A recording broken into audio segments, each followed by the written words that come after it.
Bonjour Patrick. Bonjour. Vous travaillez à l'Oriflamme, vous avez ouvert l'Oriflamme. Oui, On avait fait un petit interview l'année dernière. tout à fait. Et qu'est-ce que vous présentez alors cette année?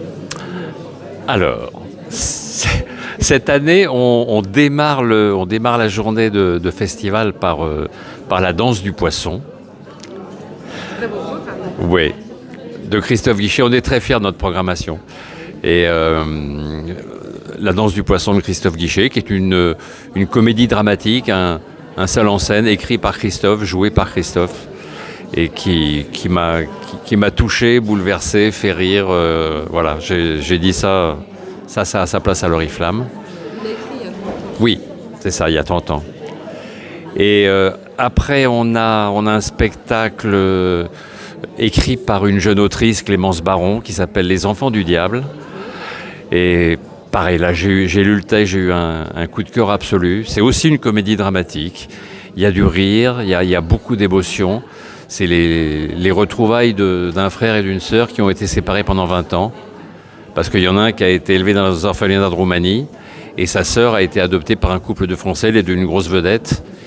Et ils se retrouvent à un moment dramatique de leur existence et ils règlent les comptes et il y a du rire, il y a des larmes, il y a beaucoup d'émotions. C'est superbe.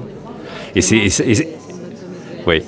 Et c'est tiré d'une histoire vraie, puisque c'est l'histoire de sa sœur aînée qui est une enfant qui a été adoptée par une enfant roumaine qui a été adoptée par ses parents.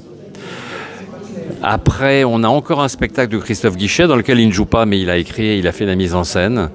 Zambla et les trois sœurs. Pareil, alors ça c'est un spectacle. Sympa aussi. Alors parlez-moi un peu de ce spectacle. Oui. Bah, c'est un jeune immigré qui est recueilli par trois sœurs. Et je vous en dis pas plus, vous allez le voir dans pas longtemps. Mais c'est une. Le thème c'est plutôt comédie. C'est plutôt comédie, c'est une comédie sociale. C'est pas dramatique, c'est une comédie sociale. Voilà. Et puis, alors ça, c'est à 13h à l'Oriflamme. À 14h30, on a un très joli spectacle qui est un peu notre petit coup de cœur jeune troupe qui démarre. On a eu ça en 2022 avec Naïs, qui avait joué à 10h du matin, qui avait fait un carton. On a eu ça l'année dernière avec Heureux les orphelins. Pareil, c'était leur premier spectacle. Ils ont refusé du monde au bout de 3 jours. Et là, on le sent bien, celui-là. Ça s'appelle Fille d'Ariane. Et c'est une comédie. C'est une comédie, pas que, c'est une comédie tendre. C'est une jeune femme qui part à la recherche de son père. Fille d'Ariane. Et voilà, après ça, on a une vraie comédie, pur jus, écrite par Bruno Chapelle. Je ne sais pas si vous voyez qui est Bruno Chapelle, il fait des comédies depuis des années. On est de la même génération, on s'est connus très jeunes sur les planches des cafés-théâtres. Et il fait une comédie avec Pascal Michaud qui s'appelle Nous deux. Après, on a une chose beaucoup plus un sujet assez dramatique, puisque c'est une femme qui est dans son appartement pendant la guerre de 39-40, une femme juive. Ça s'appelle Itael Negoldfeld, la pièce. Elle avait été jouée à Paris par Hélène Vincent.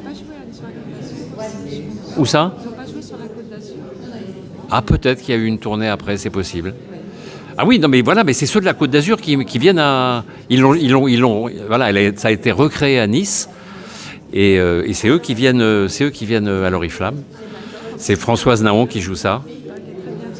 Ah, c'est magnifique. C'est magnifique. C'est une femme qui est chez elle. La police française passe pour la rafler, mais le policier lui donne une chance. Et en gros, il lui dit: préparez vos affaires, je repasse dans 1 heure. Sous-entendu, barrez-vous.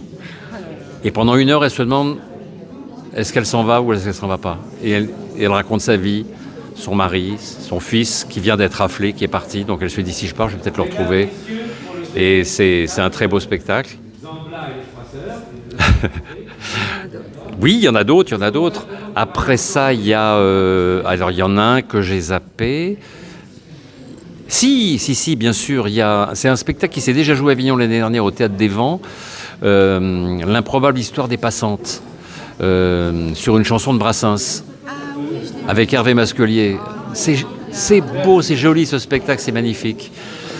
Ensuite, on a Jean-Jacques Vanier qui revient, qui a joué son nouveau spectacle chez nous. Il l'a créé chez nous en 2023, il le reprend en 2024, amélioré, peaufiné, et là il le joue à 20h30.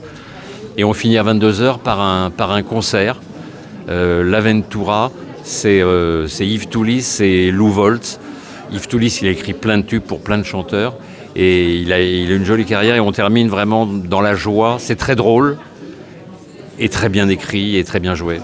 C'est un bon programme que vous proposez là. Oui, on a essayé d'avoir vraiment un peu toutes les couleurs, d'avoir une large palette, mais c'est que des choses qu'on aime, comme toujours à l'Oriflamme.